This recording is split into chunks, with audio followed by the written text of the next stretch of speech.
podcast talking about SmackDown, celebration of Triple H tonight, a very unique SmackDown with no audience.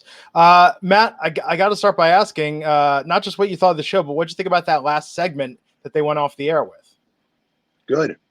I thought this was good. I enjoyed tonight's show, actually. I thought tonight's show was a better SmackDown in a while. Yeah, it's I liked that it was a weird ending. I liked Vince coming out. I mean, at least they're trying some different shit. This is not what I predicted it was. I mean, I don't know about you guys. I thought Triple H was going to end up in a feud. Someone was going to come and attack him, and you know, it was going to be sort of a predictable, Triple H is coming back for one more run. But this was different tonight. Yeah, I mean, it turned into like a roast of Triple H, and they got as creative as they could, having people call him since they couldn't have a bunch of people, you know, come out and make appearances. Yeah. And I you know, when I saw he and Shawn out there, and when I saw that it was going to be the main event spot, and they were going to take the entire final like half hour, I thought, okay, is the Fiend going to put a mandible claw on Shawn or Triple H? Are they going to try to get a rub there? The Vince part was a little awkward, but overall, you know what? If they didn't have, I would rather them do something creative and kind of slapstick, trying to make each other laugh. I'd rather something like that versus them trying to force a match or a feud that's just not main event worthy. So whatever. Anytime they think outside the box and do something different, whether it's a hit or miss, I'll always applaud it, at least. And I have to give them credit because in addition to Katie Vick, Vince McMahon referencing Bayley, "This Is Your Life," shows a keen awareness on their part of what the fans think is one of the worst segments in the last 5 years of WWE programming. So I like that. I like that he went a little deeper. If he would have referenced Old Day, the trifecta would have been complete. That was probably the other most terrible segment in recent memory. But so let's talk about it and go segment by segment tonight. So we started with the new SmackDown Tag Team Champions, Kofi Kingston and Big E. Came out. Cole talked about what happened last week with Big E winning the triple threat against Jey Uso and The Miz. Kofi and Big E stopped by the announce table to celebrate their win. And New Day was talking about they now have more title reigns than the Hart Foundation, the British Bulldogs, New Age Outlaws, Demolition, Edge and Christian. Wow. Kofi says he doesn't want to brag. He says that because they're proud to be next to the greats in the industry. And they were interrupted by the Lucha House Party, who came out. They want to be the first challengers, and they were interrupted by the Miz and Morrison. Miz cutting a promo and a rebuttal, and then they're all interrupted by the Forgotten Sons, Steve Cutler, Wesley Blake, and Jackson Ryder. So with them, of course, attacking everyone at the end. So what did you think of this promo first, and what do you think of the Forgotten Sons and this push they're giving them, Matt? Awesome. I thought this was awesome. I love the Forgotten Sons promos too. I love that. I love it because them working into we're legit badasses. We're legit, you know, heroes in real life. Mm-hmm. You guys play them on TV. I love that. It's fitting. It's who they look like, and having them beat up. Like, no offense to Lucha House Party, they were only in there to serve as another team to take an ass whipping, and that's why they were in there. But it was perfect. When I used to be in OVW and I was the monster baby face at the time, Cornette would just feed people into the ring just for someone for me to punch, another one for me to give a big boot to, another one to give me a discus clothesline to them, another one to pick up fucking power bomb. I just stand in the middle of the ring, and it makes you look like a fucking freak. This made those three look like freaks. It's how you book and get people over. Out of all those teams in that ring, physically, in my opinion, they look the most impressive. Now, Miz and Morrison look like stars. They look like Hollywood stars, and you know, John Morrison's like fucking is built like a freaking Greek god. But I thought those three look like, physically speaking, bigger stars, if I'm being honest. And Lucha House Party should never get a microphone again, ever. That was the worst. I didn't know if the guy was joking. Was he making like a funny voice on purpose when he was talking? Like, I thought I haven't watched any, you know, what's that show called that we don't watch for WWE? What do they call it now? Main Event? Oh, yeah. Is that still on? I was like, are they a main event and I'm not watching their storylines on that? Maybe I don't understand this gimmick. Why is he talking so like a little kid? And not even like a little kid, like the most unintimidating person in the world that wants to turn to fisticuffs. I don't know. I just didn't like that part of it. But This first segment did its job to get those three over hard. Yeah, Lucha House Party, obviously not a shiny moment on the mic, but I like them a lot in the ring. I've said that let's say Dorado and Gran Metalik They are good in the ring. Are two of the better masked luchador style wrestlers they have. So glad that it at least got them inserted for later in the show. But yeah, this for the Forgotten Sons, including on Wednesdays on NXT, this was the best segment they've ever been presented as. And yeah, the comment of saying, you play a Marine in those movies, but I actually that gave some awesome.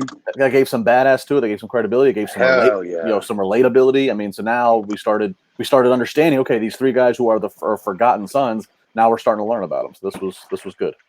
And this is the first time they've ever explicitly stated that, right? Now we've speculated on this podcast before that. No, have they said that before? I'm sorry, they can't see me right now.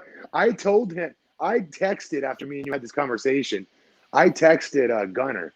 And he's like, no, we said it in NXT. They didn't do it a lot. He just did it like once, I think. Gotcha. So because he legit really is. I don't know about the other ones, but he legit is.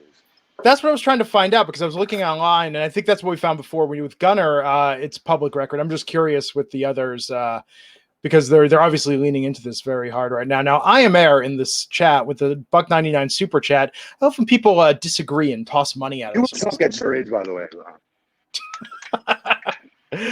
When people, I can hear you, Matt Morgan. I'm trying to tell my wife to give me this PWI 500 magazine so I can show all the fans watching our podcast and bring it back out to you guys. And I'm like, all right, so I'm trying to tell her like where I'm like, honey, you can't see it. And she's like, it gives me like an energy drink, and I go, you suck at charades. I'm surprised you're not busting out the issue of Penthouse. That's what I'm hoping for. Yeah. If you guys give me time, I'll go get it. Penthouse, the champagne of men's magazines. It's funny to me that you kept saying Playboy, and they're like, no, it was Penthouse, and it was like, oh shit, that's like that's deep. So I Am Air is pointing out, tossing money to disagree. Raj Giri's got to be so happy right now, saying the chat mostly agrees tonight was bad.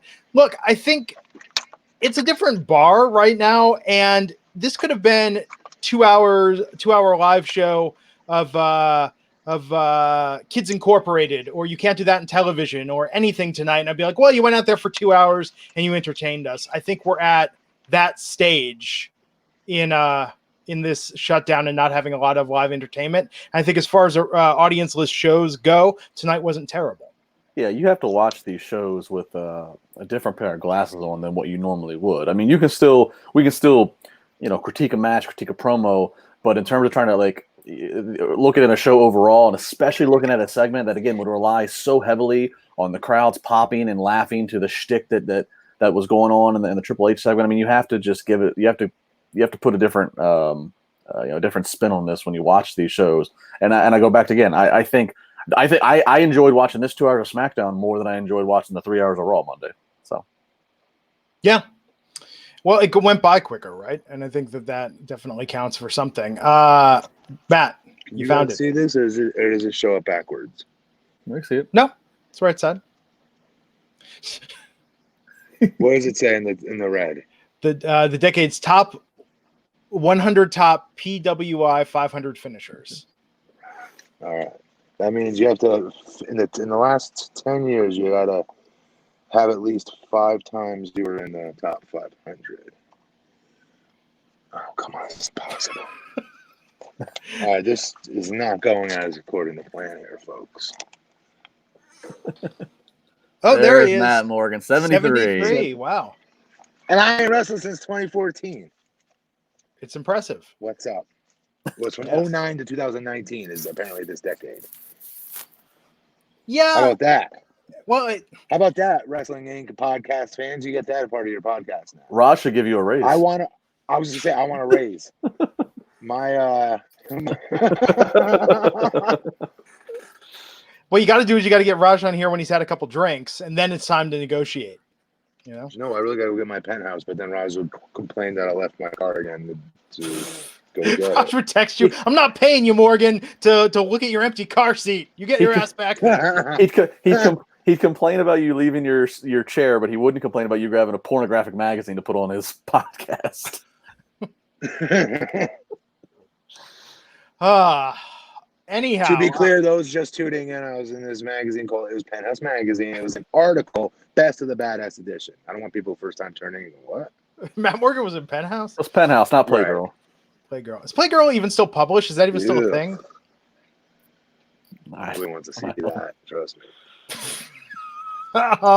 Let's not go off on that tangent. Instead, talk about the Money in the Bank qualifying match. By the way, did you guys get the meme I sent you with the Shawn Michaels Playgirl and all the poses? Yeah, I didn't get. You didn't get it? No. You didn't understand it, or you didn't receive the text? I got it. I just didn't. Yeah. I didn't pop. He didn't pop for it, Justin. Went over that spiked hair of yours, huh? It did. It's really high. Someone said that to me on Twitter. Very rude. So you can trim it when, actually, Matt, let me tell you, because mine was longer at first. I actually found it was way easier to trim when it was spiked up rather than doing it when it was, yeah. I'm too scared to take scissors to it. Tomorrow I'm doing it, though. Yes, we had so many comments the other night about our haircuts. This is what people are fixating on now in this era. Let's talk about the Money in the Bank qualifying match. Drew Gulak versus King Baron Corbin. Really leaning on the injury Corbin gave to Elias last week when he attacked him. And this match tonight, Daniel Bryan was out there. Cesaro and Shinsuke Nakamura appeared on the side. Yeah, I don't care about this. Yeah, I feel bad saying that. Yeah, me too, because we like, what's his name? Drew Gulak. Drew Gulak. We want him to do well. So I hate. Normally, I'm just going to be honest with the fans. Right now, I would pretend to really like this because I want the fans to like him and then therefore him get more over. But yeah, I got to be honest. It's not his fault. It's just Baron. And Baron does a good job. He gets heat. He does what he's supposed to be doing. I'm just not entertained when I watch his matches, per se. I think promos a little bit, but not his matches. Yeah. I think Baron Corbin is, as we've talked about, he's one of the best legit heels in the business and in WWE. He's one of the few that really, really feels the pain of not having a live crowd because he does get heat. Ooh, good call. Great call. It is. You know, I mean, it just kind of makes what he's doing. It just makes what he's doing seem kind of, I don't know. Yeah, he's one of the ones that really gets harmed not having that. Brad Stevens 499 saying this is the perfect time for Matt to critique all the finishers that he beat in that PWI list. Oh, so finishers, they meant you finish the end of the year and they're 500, they're top 500. Oh, gotcha. So it wasn't finishing moves. Good Lord, no. That is a good point of distinction. I could see where that would be confusing. Me too. But Raj Giri thanks you for that money regardless. Phil, $5 Canadian. Sad to see where Nakamura is. He might be the worst book superstar in WWE history. I don't know how they messed him up. I agree with that. Him and Joe both fight each other out for that award. But Nakamura was a guaranteed, headline act. I don't care how good his English is or isn't, he don't need it. He's so charismatic just physically in his isms that he comes to the ring with and how he looks. He looks like a freaking rock star, and he's a badass in the ring. His kicks were lethal. Him versus Sammy said it all right? That's why I was like, this dude could wrestle John Cena tomorrow and sell a place out if they did this right. Matt, I agree to a point, and we've talked about it. You know, Glenn and I were both there for that Nakamura-Sammy match in NXT when he made his debut, and in that environment, he works great. And NXT is a different ballgame than what Raw and SmackDown's presentation is. But you look at Raw and SmackDown. You look at Raw and SmackDown and WWE for the most part, history, at least in the last 25, 30 years. Characters, guys from Japan, and even characters that got over, whether you're talking about a Nakamura or Kenta that came over and worked as Hideo Itami. To even the dropping the ball. They screw it up. Yeah. They don't let them just be who they are. They tried to do stupid stuff with them. Matt Bloom buries them. Matt Bloom was over like Rover in Japan, and they bring him over and they try to strap him to this ultra Japanese Lord Tensai gimmick. I mean, Yokozuna's been the only ultra successful Japanese character, and he wasn't even Japanese. But they didn't stay. But they did not stay under. They don't understand the culture whatsoever. That's apparent and obvious. They cartoon it. They cartoonize Japanese wrestlers usually. Or they make him into comedy stuff. Look at Tajiri. Tajiri did some entertaining stuff. Right. I'm surprised. He made the best of a shitty situation. Tajiri did. I'm surprised. I'm surprised Nakamura's not spitting green mist yet. Well, no, so yeah, me too. So even Matt Bloom, there was no reason to take that character off of Matt Bloom. There's no reason to stop that and have him start doing the dancing gimmick with Brodus Clay. There's no reason for that. He was a monster. But they do what they always do with them. They build them up to a certain point and have them job to John Cena, and it's back to the bus again, back to the end of the line again. And with Nakamura though, he didn't even get that. Like he had the coolest entrance, the coolest music. I still think he has the coolest music entrance. He's over, dude. You can tell by how they reacted his first few weeks coming out on SmackDown. Yeah, and people would lose their shit. It's that company's job to maintain that pop with how they book him. it was Dolph Ziggler, man. It was that thing where him comparing him, that saying there was like Michael Jackson, those promos. Then when they had him doing the painting, talking about his masterpiece. I mean, it was just like a slow motion descent into the mid card. It's ridiculous. Yeah. Wrestling enthusiast Buck99, thank you for pointing out that I'm rocking the mid 2000s Randy Orton hair. Hey, I'll take it at this point. I'm just glad not to have the hair on my head at this stage of the game. Did you have spikes 2 nights ago? It's still spiky. I just kind of didn't. You still got it. Yeah, I just didn't put it up as much. I want to get. I don't want to gimmick infringement on Matt. Basically, brother, this shit's like 9 feet tall right now. I'm about 9 feet tall, I think. Yeah, Matt looks like he's TV ready. For me, I don't have the intestinal fortitude to do this right now. Really? Too wimpy to do it. It felt freeing for me tomorrow. Yeah, I'll tell you, man. And I don't care how it looks now. The point is, this is going to grow in exactly how I like it. I like a little longer in the front and then just short on the rest of it. But I didn't want to mess with different attachments. I just wanted to do it quick and easy all over. I'm telling you, it's getting hotter here in California, and I really don't care at this point. Let me tell you. It would look weirder if I shaved off the front. At that point, then it would look like I would look like a big bald baby, and that's just not a good look for anyone. But with a beard, no, that looks good. Your haircut looks good. Yeah, it's very polarizing in the chat and in the comments the other night. Anyhow, why could you go? All right, so real quick, yeah. My favorite thing is when someone talks smack, like on Instagram or Twitter, and I go to their profile and I see their picture. If they're the ones at least have the balls to at least post their own picture, not of a wrestler, not of a cartoon character, not of whatever, but of themselves. And I'm like, oh, this dude's a freaking walking target. Should I? I'm like, Matt, you're Paul. There's no, you can't. And I want to go in. That's what I love about wrestling. I was a heel on TV, so I could always be like, oh, I'm working the character. What do you mean, Dixie? I'm supposed to say all those things. I'm not, you want them to boo me, right? Just want to pull Jay and Silent Bob and show up at their houses, She's like, oh yeah, that's really good. You do that all the time. That's really good. Meanwhile, I was going ham on people on Twitter. It was the best. Justin Lopez asking with his super chat, do you think Nakamura dropping Cena on his head made Vince lose confidence in him? That happened after, though. His promos were already shitty. Yeah. He was already starting to drop a little bit, but I forgot about that. That didn't help. Trust me, that didn't help.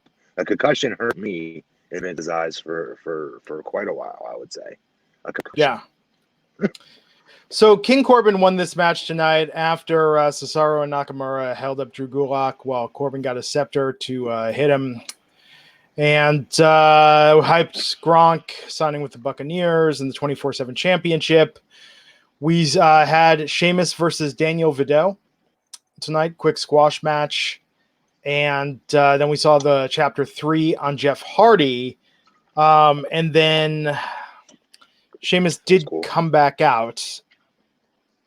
But, or he was there when Lucha House Party made their entrance. We had The Miz and Morrison versus Lucha House Party. Lucha House Party ended up winning that match.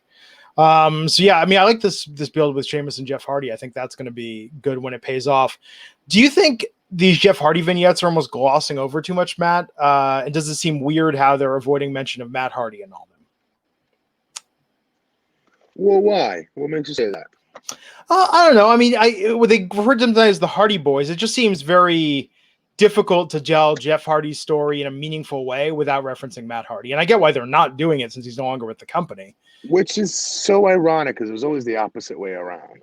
Yeah. It was Matt always screaming, Marsha, Marsha, Marsha, every time You know, people don't want to see him. They want to see Jeff. Jeff's always the bigger star. I think this is okay. I know what you're saying, but I'm worried about Jeff a little bit.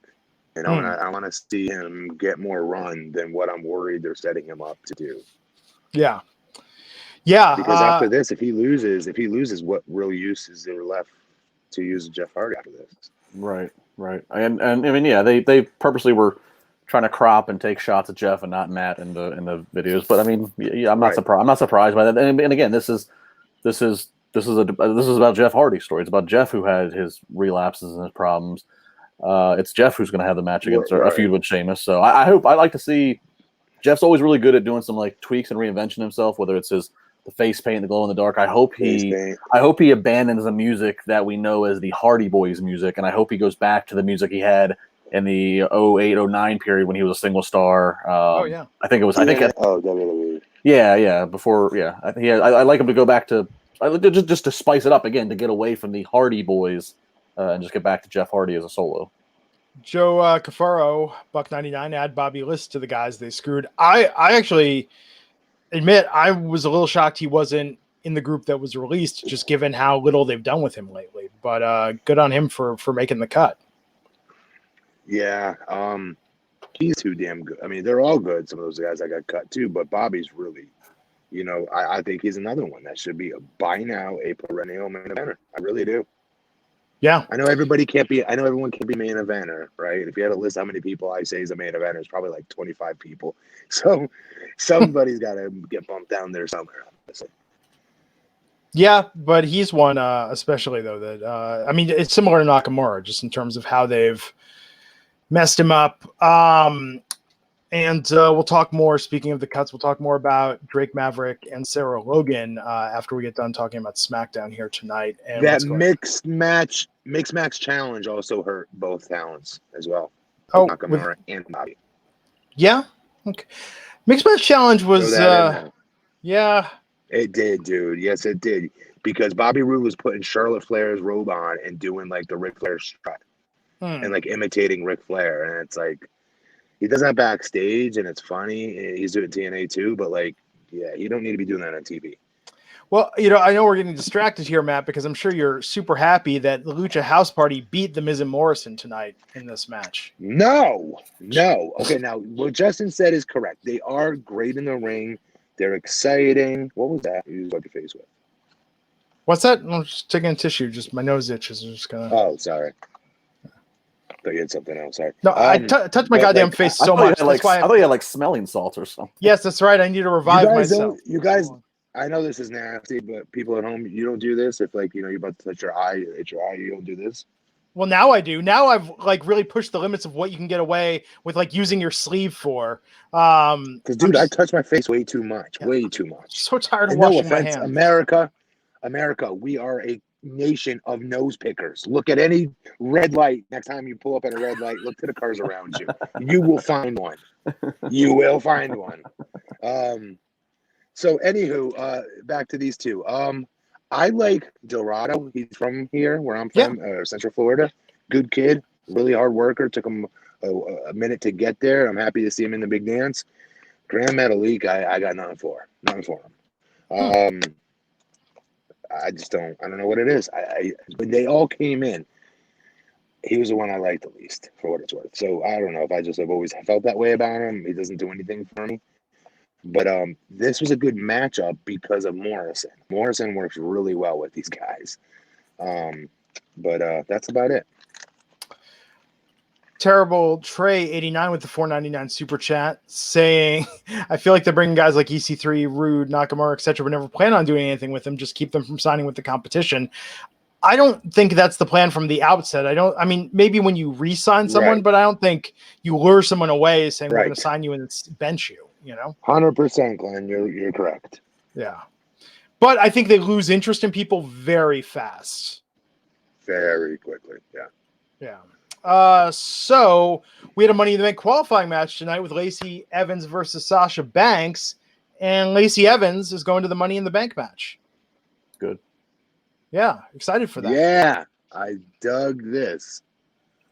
Let me ask everybody a question, because I love me some Lacey Evans. Love Lacey Evans. After it was all done and she won, that nasty looking ladies right is one of the, in my opinion, one of the most believable finishers in wrestling. Okay. It is nasty, and it's looked nasty from day one. If you guys remember, she knocked Becky out with it, I think it was. But real quick, after she was done, and she was in the ring, the heels were up on the ramp. This was right as Bayley just took a boot to the mush from what's her name, Snuka, right? Tamina. Yeah. They shot back to Lacey in the ring, who just was to a really grueling match, and she's sitting there doing this with her fan gimmick. Do you think it's time to drop parts of this character? Huh. I mean, that's a good question. Justin, what do you think? Yes, short answer, yes. Because when she came in as a heel, Matt, I know you've been a supporter of her from pretty like I have from towards the beginning. You could tell, okay, this woman has a chance to be a mega star babyface for them with her background, with her look, with her skills.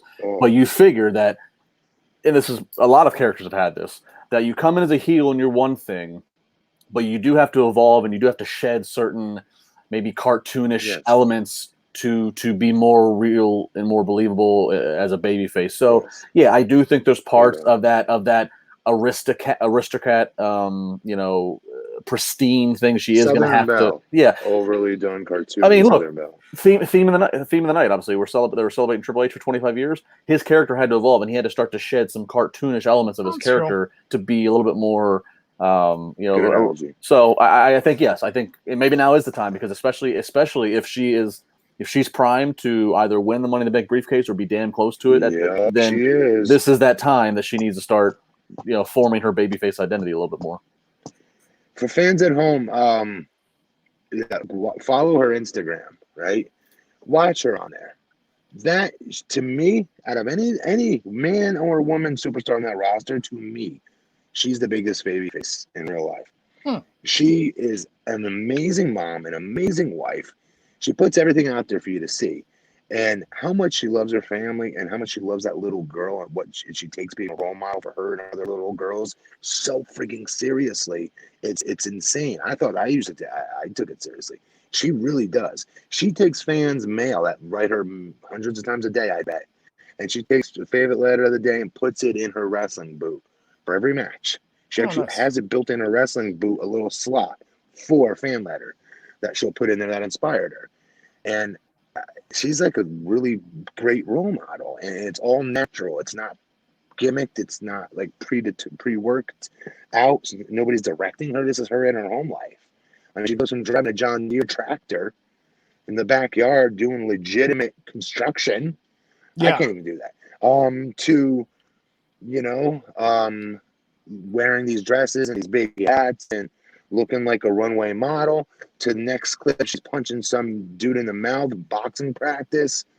She does it all, man. She's a legitimate. I can't say enough good things about Lacey Evans. And all that, I think her star is so damn big. It's only getting bigger. And all that you've captured from her Instagram, Matt, all that you just described, that is all the makings of the WWE 24 documentary. As she's on the rise to have the big WrestleMania victory or the big Rumble victory in the future. Like, that's all those things that we would get to see behind the scenes that makes that babyface run. So that, I agree with you right there. Yeah, so they could tone it down. They don't need to have her out there acting like Blanche Dubois and doing the Southern shtick so much. Yeah, ma. Yes. She just walked off the set of Designing Women in 1987. A show I've actually never seen, but I still get the reference. Blanche was my favorite character. It was not Betty White. It was always Blanche. And Golden Girls. Yeah. Yes. So, when she was celebrating, Tamina attacked Bayley with a super kick. But this match with Sasha and Lacey was good. I recommend going back and watching this. This good, very good storytelling.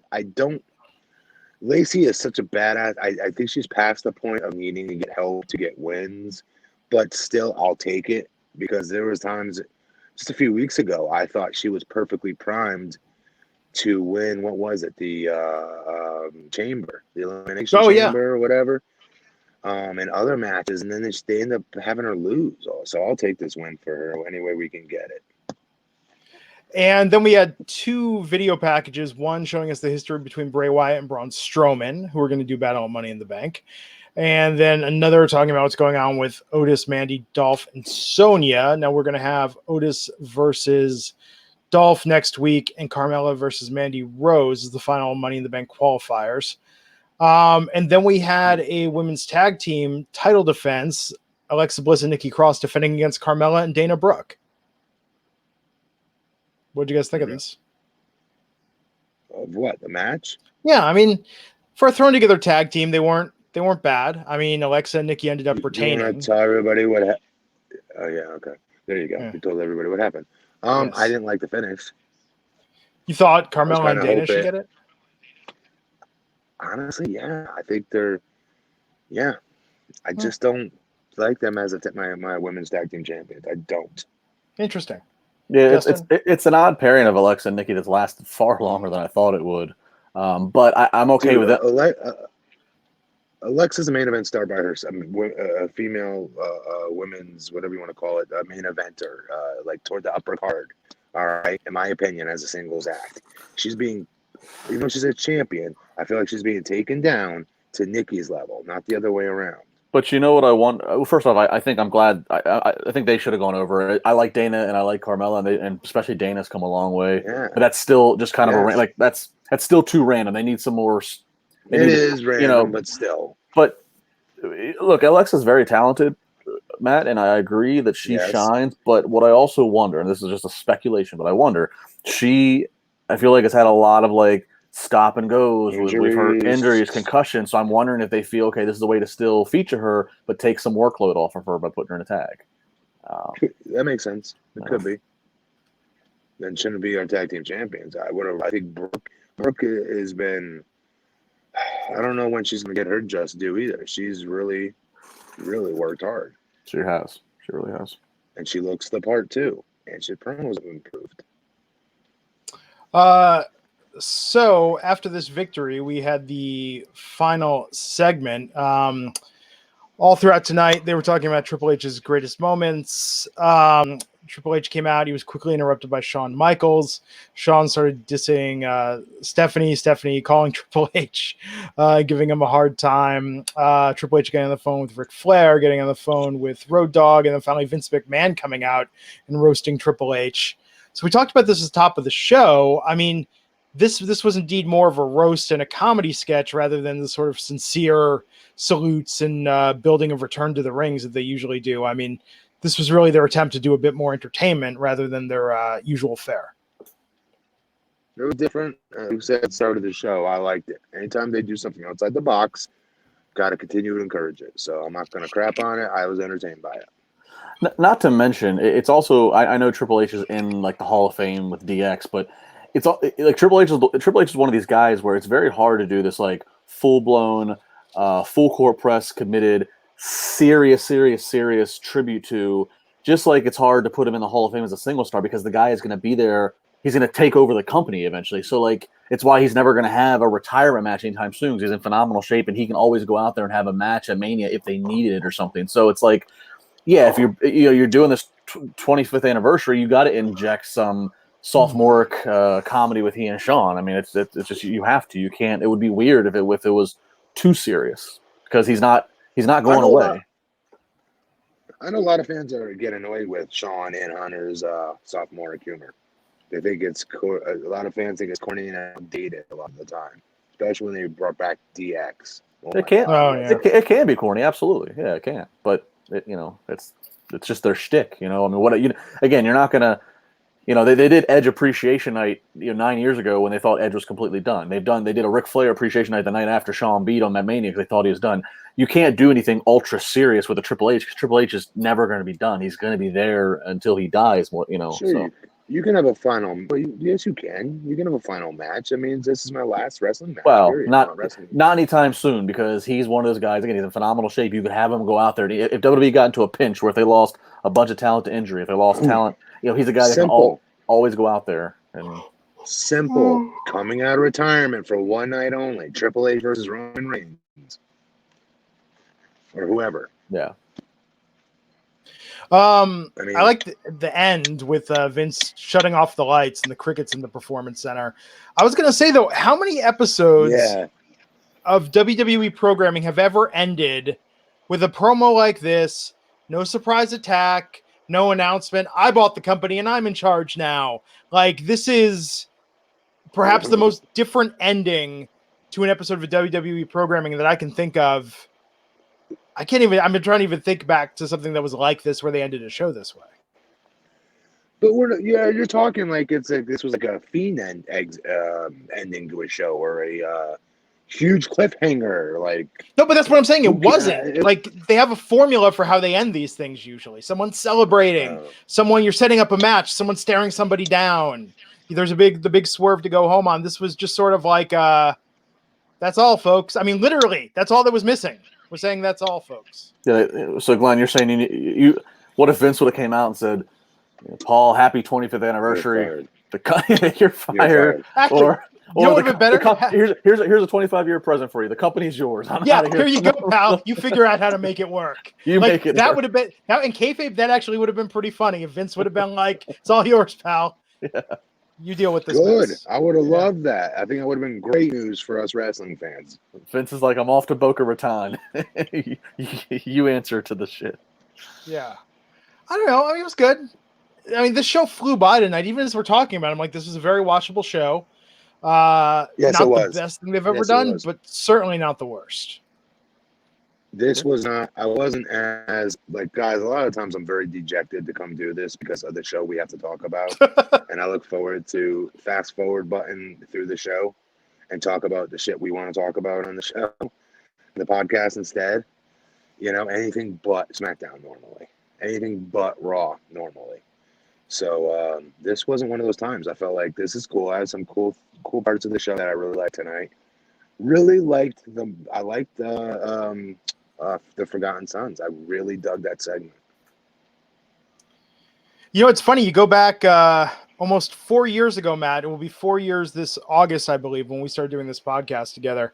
And you go back early on, and Matt would be like, "Let's not get off topic. Let's talk about wrestling." So either did WWE get worse or did I get funnier? It's either one of the two. We found out we had so many more things in common. That's true. What happened.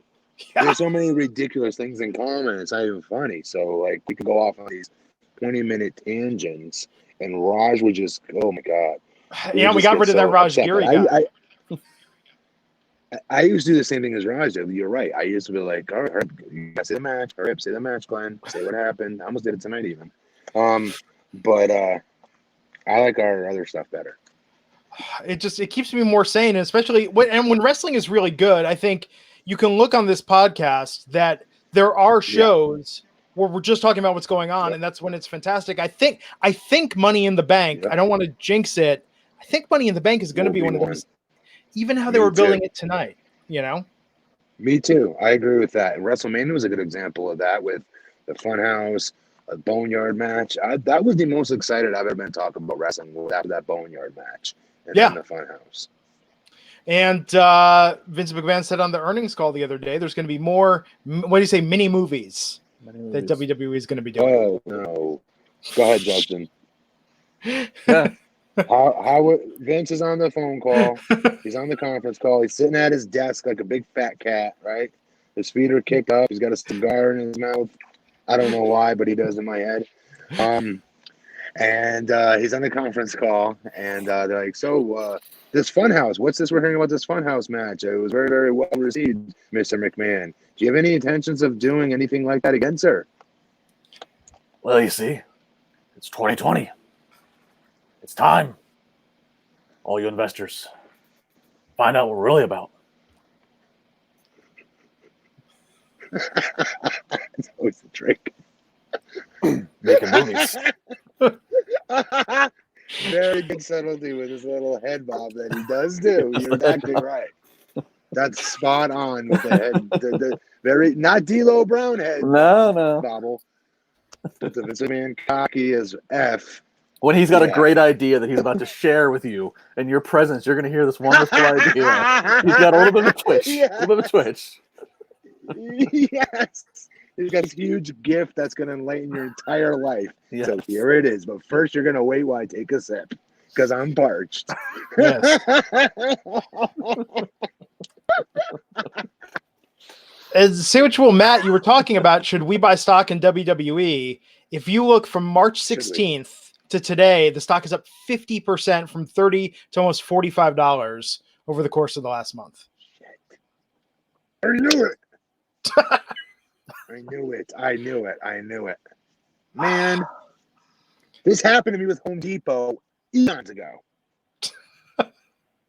This is just why I don't buy stock. I always make the worst decisions. Always. I sold Priceline when it was like $9. Now it's at $9,000, or like now it's at $900. Like I'm an idiot with stocks. Oh. I'm a wimp with it like that, dude. I always wuss out at the last minute. Yeah, I know. It's crazy. I'm always afraid. I'm always afraid I'm going to be on like the opposite end of like a Wolf of Wall Street call. Great movie. Or Boiler Room. On the other side of Boiler Room. Oh, it's classic. After I left wrestling, I went into sales, and that movie is like the Bible for sale. Every salesperson out there needs to watch that movie. And Justin, Boiler Room was actually based on Jordan Belfort's company in Wolf of Wall Street. That's where they got the inspiration. So I read about that. It all makes sense. Boiler Room, one of the greatest pop culture lessons, the act as if, about in terms of doing sales, how to pitch yourself at a high level and sell to people. Like, it's not a great movie, but there are some great little bits you can take from that film. Oh, yes. ABC's always be closing. Yep. Vin Diesel was good in that too, by the way. I'm not a big Vin Diesel fan. He was good in that. That was when he was on his streak. I mean, he was good in everything up until maybe Chronicles of Riddick, I want to say. Like, he had a really strong streak going. Was this the Boiler Room was like early on for him because like he haven't done like Triple X yet. He wasn't a star yet. He had done Fast and Furious. He did Saving Private Ryan and he did Pitch Black. I don't even remember him in Private Ryan. Wow. Yeah. And Pitch Black, like Chronicles of Riddick, whatever, the last Riddick movie was okay, but the original Pitch Black was freaking awesome. Like, such a good B movie. You never really? Like, I mean, Matt, it's like sci-fi, a little bit of horror, like, but it's very well done for a low budget, solid movie. I can't recommend it enough. Anyhow, so what do we got in the news, Justin? There's we had the earnings call. There's some stuff with the status of Drake and Sarah. What else do we got? Let's do Vince first. We were just talking about Vince. So Vince, of course, as we said, he's on the earnings call.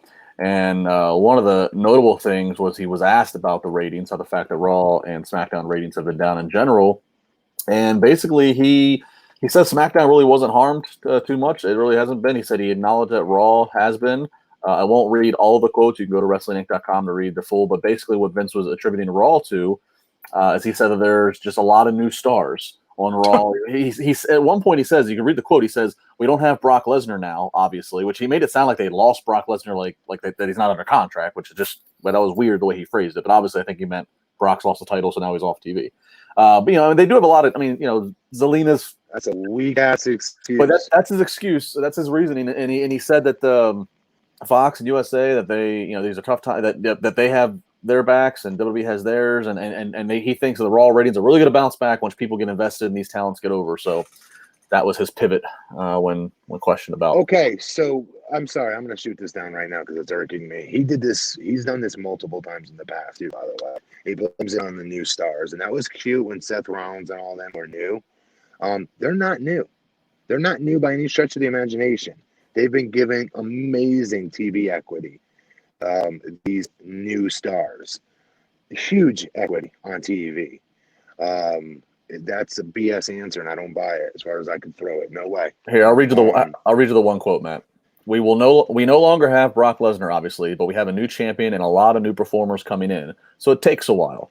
So that's the reason, and how you use those performers in the story or what you have. So with new talent, it's just going to take a little while. I'm convinced, though, that Raw's ratings are going to bounce back considerably.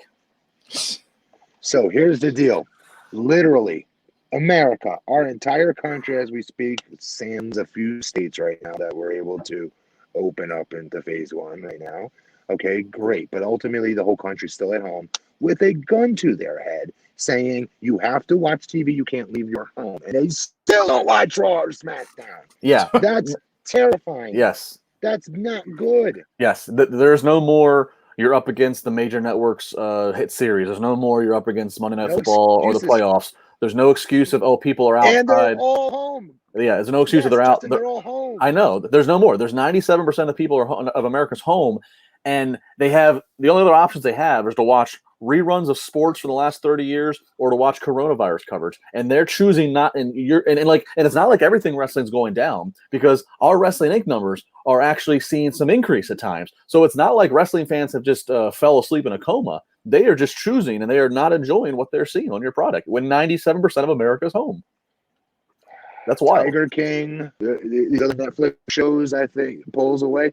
But it's just one or two sources. It's not the bevy of sources that compete against them every single week. There's no excuse here, man. It's bad writing. They've got to start addressing this. And I don't know why. I'll continue to preach this as a former wrestler. They always blame us as wrestlers. The company does.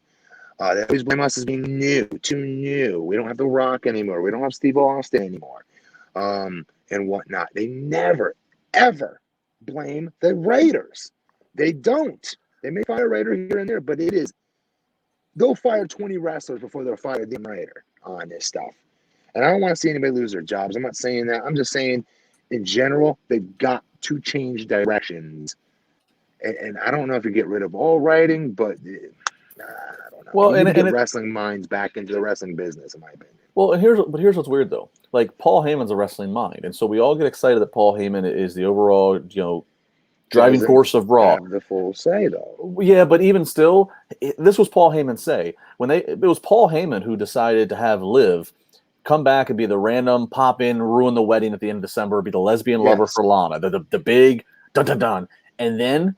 Right. It was never to be spoken about again, and it was decided it was just for a one-night pop to get people talking. There's no plan to follow through. And that's coming from Paul Heyman, who's the wrestling mind. And Paul Heyman's a brilliant guy. Who am I to second-guess a lot of things? But when I hear that and find that out, it's like, well, that's not helping anything.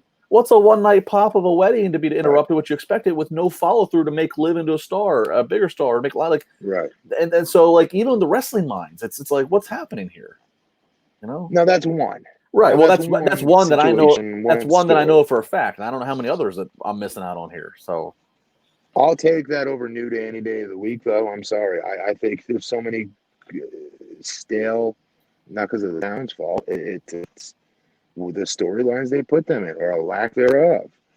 And again, you still have people. Listen to me. It's never a good formula when a stranger walks up to a performer and says, "This is how I think you are." The minute that happens, that talent loses their opportunity to be who they are dialed up. And it's that on steroids right now with 55 creative team members. That's what it is right now back there. And that's why it's so hard for people to get over, because they're not able to be who the hell they are. They're very lucky if they get a chance to trip across, slipping on a banana peel and stumble into something that is who they really are dialed up, a la Becky Lynch, right? Every once in a while it happens. But it should be happening all the time with every talent. And it doesn't, because creative team members are telling them how to be who they are.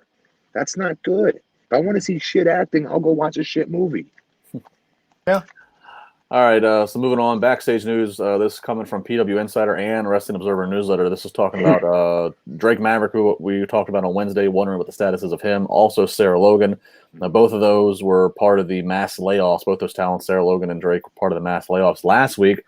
Of course, there's been question with Drake still getting to compete in the Cruiserweight Classic. There was also reports coming out that Sarah Logan was originally written to still be used in this past week's Raw, even though she was released days earlier. And she was apparently brought to Raw with the idea of potentially using her. They ended up not, but the reports are coming from PW Insider and the Observer is that the fact that both, more so with Logan, because Drake is still competing for them in this tournament, that Logan, just like the other talents, are in the 90-day no-compete window right now, so WWE's still paying them. So basically WWE's mindset, as we're learning, is even though these talents have been publicly released, because WWE's still paying them for the next 90 days, if WWE feels that they can find a use to use them, even if in a one-off, they still might. So that's what they justify with Sarah Logan. And as of now, this report from PW Insider and Wrestling Observer saying the Drake Maverick is still legitimately gone once he's done this Cruiserweight Classic. But of course, anything can happen, anything can change. But supposedly he is gone with the intention of being gone once this is done. And finally, I thought he already lost. Well, he lost, but everybody in Group A, which is 4 competitors, he gets to fight everybody once. So he gets to have 2 more matches. He gets to fight all 3 of his Group A it's not opponents. A single elimination. Yeah. Matt, could you imagine if you were sitting out your 90 days and they were like, hey, Matt, can you come back on SmackDown next week? We think the Mexicools need to beat you up another time just to really drive home a point. Dude, you should already know what my answer to that would be. Yeah, that's what I'm saying. Like, I think it is, especially now when like getting out of your house and traveling is not as comforting as what it used to be. Funny, I would say WWE exploiting talent. No, that's nothing they would ever do. I mean, this is just such bullshit. Like, hire Drake, hire him secretly, put the word out there that like, yeah, they did. Even, save face and say, we did let him go, but we saw his promo and we decided, he's back in the company. We're just not making a big deal because we want the story to pay out. Just do that. But they really seem like shitbags, not confirming that and be like, no, he's not hired back. We're just riding out this 90 days. All right. And finally, not a good look. Sorry. And finally, AEW Dynamite ends the 2-week win streak that was for NXT this past Wednesday. Dynamite wins in the viewership, drawing 731,000 viewers, topping the NXT viewership of 665,000. So 731 to 665, AEW with the win. Wow, that's a pretty decent margin considering these 2 shows and what they usually are compared with each other. Their numbers each week. AEW ranked number 20. AEW ranked number 24 in the cable top 150. NXT ranked 50. I'm shocked that it wasn't even close this week. Yeah. Well, let me ask a question. AEW's numbers are down ultimately. Why are people not getting on them? Well, because their number, nothing else to watch on. Well, their numbers. Well, that's true. Their numbers are down though in a smaller margin. They live in that 100,000. They live in that 600,000 to between 1 million. Yeah, 900,000 generally. They live in that range. I mean, we've seen with Raw and SmackDown. We've seen. I mean, just a longer, more. I mean, AEW Dynamite's only been around for 6 months. We've seen a much longer, withstanding for a couple of years now decline for Raw and SmackDown. All in the time when they're getting more money than ever for TV rights for their programming, which is good on Vince for being able to pull that off. Yeah, that's what we got. HJZ Buck 99, the hacker not on tonight. Oh, sorry, I didn't see the second part of that. I do want to add, people asking in the chat, look, we're not talking about the Velveteen Dream thing. This is a very serious allegation that was made against him today. He's responded and denied it. This is still a developing story. It involves minors. We are not a news show. Wrestling Inc. is a news site. We are a show where we, give our viewpoints and crack wise and talk about what happens in the world of wrestling. I think this is a very, very sensitive incident. It absolutely deserves to be investigated, but I do not think it is proper fodder for us to discuss tonight about our theories or reactions to this. Now, once it gets broken open and we know what the facts are, then yeah. Yeah, that's and different. I don't want to make jokes about it, and I apologize for putting that super chat on there. But Wrestling Inc. has the story with Velveteen Dream's response to the allegation. And again, this is really, really serious stuff. I do not think that this is a matter for the authorities, and it deserves to be investigated to the fullest extent. This is not for wrestling journalists or fans to try and uncover what's really going on. What can we say? All we can do is speculate all the avenues of what's. I mean, it would be just nothing but a bunch of speculation, and I don't know. Yeah, there's nothing, like Matt said. If WWE puts out a statement or if actual facts come out, then we can. We'll cover that and react to that. But right now, this is still developing, and we want to be very sensitive to, especially the privacy of the people that are making these allegations, and as respectful as we can be. So, on that note, we're going to be back here on Monday night. We're going to talk about Raw, me, Matt, and Raj, and hope everyone's staying safe, staying healthy, and what's going on. Matt, how are you holding up, man? Aside from the fact you're going to cut your hair, you're at that stage. Yes, I cut my hair tomorrow. It's a big step. Cutting your own hair. That's all I got. Cool, man. Justin, all well with you and yours? All well, happy, healthy, and safe. Cool, guys. Stay tuned to Wrestling Inc. for the latest in wrestling news, and we will catch you back here Monday on the Wrestling Inc. podcast. Take care.